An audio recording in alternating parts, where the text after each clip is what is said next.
Chappell Roan apparently destroyed her reputation in Brazil within 48 hours of performing at a festival, turning the whole crowd of come to Brazil fans into don't come to Brazil ever again.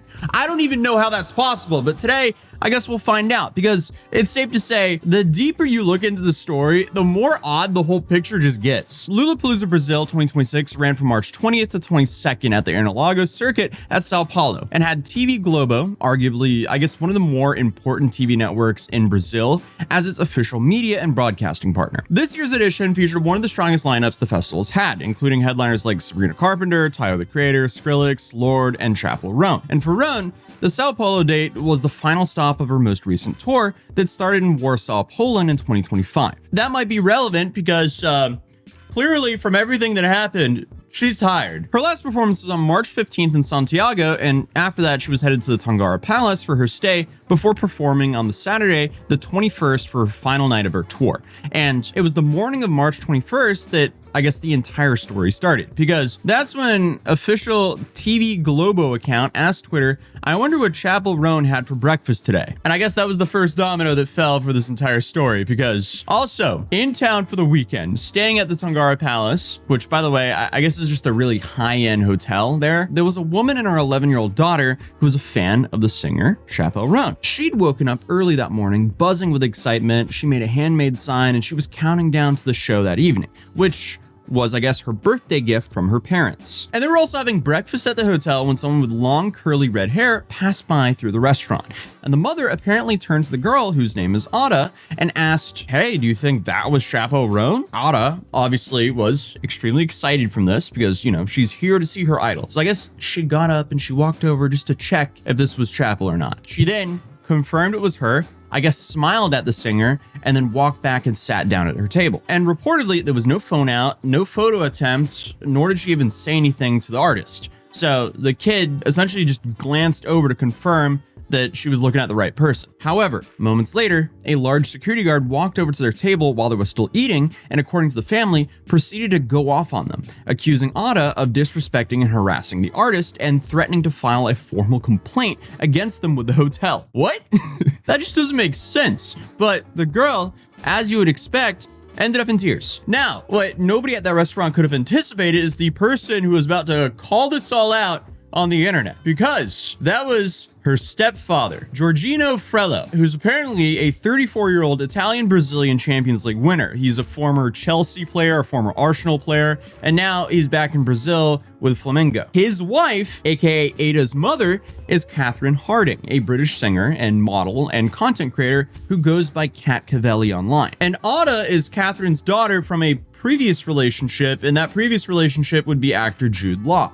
So the 11-year-old sitting in tears at a hotel breakfast is Ada Law. And a few hours after breakfast, Jorginho published a long statement on Instagram in both Portuguese and English, where he walked through all of it. He tagged Chappell directly and ended the post in all caps, telling her that without her fans, she would be nothing, and telling those fans that she didn't deserve the affection. Now, to understand what happened next, you kind of need to understand something about Flamengo, the team Ada's stepfather currently plays for, because after some research, while studying the topic, I think it's safe to say that these guys are not just a football club. Unlike American football clubs, the organized supporter groups at Brazilian football groups, they're very passionate people. And when one of their star players calls someone out, they're going to bat for them. So it somehow seems like all of Brazil came out against Chappell Roan for a moment on the internet. It's safe to say that Brazilian Twitter was fully locked in on being a hate mob for Chappell Roan. Even the official TV Globo returned to the tweet they made that morning and was like,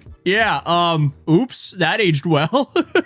But by the time Chappell was due on stage that evening, the story had already left Brazil. But either way, none of that was enough to change anything about the night's schedule. It was quite the opposite, actually, because despite all of the noise on social media, in real life, the crowd that showed up to enjoy the festival even started a "Screw Flamengo" chant. And at least there, in person, no one really stopped supporting the artist. I feel like that would actually be kind of funny here is if she didn't check Twitter or the internet that day because, she was busy warming up for her show and getting ready for the final night of her tour. So she shows up on stage and the whole crowd's just chanting F at Flamingo. And she's just like, what's going on here? That would kind of be funny because it's definitely possible she had no idea this was going on until after her show. But regardless, Chappell Roan performed her headline set at Lola. She closed out her tour in front of a huge crowd at Interlagos. And by all accounts, the performance itself was exactly what it was supposed to be. But at one point, at the end of her set, she decided to thank her security team on stage. To be precise, actually, she gave a general warm send-off to everyone who had worked with her throughout the run. She told the crowd that she didn't know when she was going to be going on tour again, and that was her last show for now, and that she was grateful for everyone behind the scenes, her crew, her band, everyone who made it possible, including her security. But of course, the timing of her thanking her security team on that day, hours after all of this broke, obviously triggered the internet. So that in itself became a massive talking point as well. So people started asking, hey, was this intentional? Was this just tone deaf? Or was it just an unfortunate coincidence? I don't know. But what we do know is that the meme response to all this was genuinely kind of hilarious. Here's a clip from an unrelated incident where Chappell was caught on camera apparently noticing paparazzi and distancing and gesturing out of security to sick him. That resurfaced, and apparently people were saying, oh, there's a pattern here. And just like that, the timeline was already in motion. I mean, Twitter started making a whole bunch of comparisons, linking situations after situations, saying, look how she's treating people. So the same crowd that had spent years saying, come to Brazil to every celebrity who'd ever existed online, made a very swift and very public pivot to do not come to Brazil, all within roughly 48 hours. And this is like the online zeitgeist, because at least at the show, it seemed like the fans were very engaged with Chappell. So it is hard to say, but the internet, especially the Brazilian internet community, is not happy with her. Because here's, I guess, where the story stops being just like celebrity drama and starts becoming something surreal. Because late on March 21st, the same day as the hotel incident, a few hours before her show, the mayor of Rio de Janeiro posted on his Twitter account announcing that Chappell Roan was permanently banned from performing at everywhere in Rio while he was in charge because of what happened, I guess. And that Shakira would never mistreat a fan like Chappell Roan allegedly did. So I guess even the mayor's getting involved now. So I guess for context, Everyone in Rio is Rio de Janeiro's ongoing series of massive free concerts on Copacabana Beach, which has quickly become one of the biggest live music festivals in the world. Madonna headlined the first edition in May 2024 in front of 1.6 million people, and then Lady Gaga followed in May 2025 with an estimated crowd of 2.5 million people. And now Shakira is up next in May of 2026. However, the mayor wrote, as long as he's running the city, Chappell Roan would have no place on that stage. And then he also added that Ada was already a guest of honor for the Shakira show in May, which Jorginho responded with 2 heart emojis. So, interesting political play.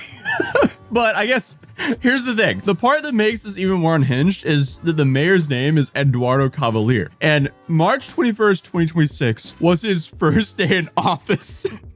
That was essentially the first thing that he did in office was ban Chappell Roan from performing in his city at this concert. But apparently the guy who was there before him, Eduardo Paes, had stepped down midterm to run for governor of Rio de Janeiro state. And under Brazilian law, a sitting mayor cannot run in state elections. So they typically just resign and go on with their campaign and let someone else take over. So Cavalier, who I guess has been serving as vice mayor, stepped into the role when Paes stepped down. So what makes this so funny is a large portion of Brazil found out about the new mayor through the Chappell Roan announcement.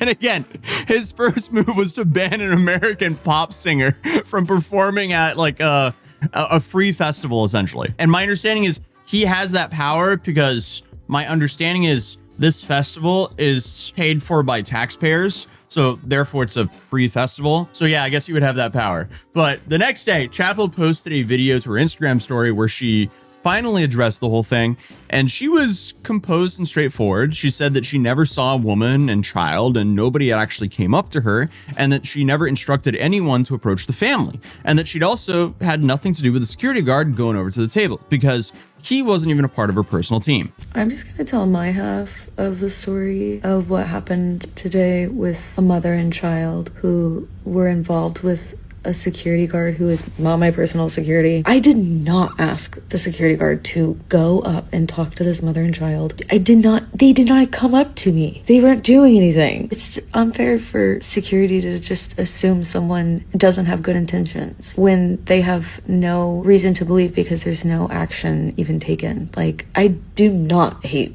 people who are fans of my music. I do not hate children. However, Catherine's version of events posted right after Chappell's response matched her husband's almost exactly. Ada had no phone, made no approach, and said nothing to anyone. And she also made a point of clarifying that the security guard in question was certainly not hotel staff. He was someone connected to the artists. Chappell has responded saying it wasn't her security and that she didn't do it. So 100% this security guard was not a security guard of the hotel. That's what I can say. He looks after artists. So I don't know if it was her personal security guard, but he was with her. So that is all I know. Did she send him to do it? Again, I don't know. Look, I would like to hope not, but at the same time, I think that you have a responsibility when you are a celebrity to make sure, I guess, that the people that work for you and that act on your behalf are acting on your behalf. So I guess the core disagreement here isn't really about what Ada did. Everyone seems to be on the same page here.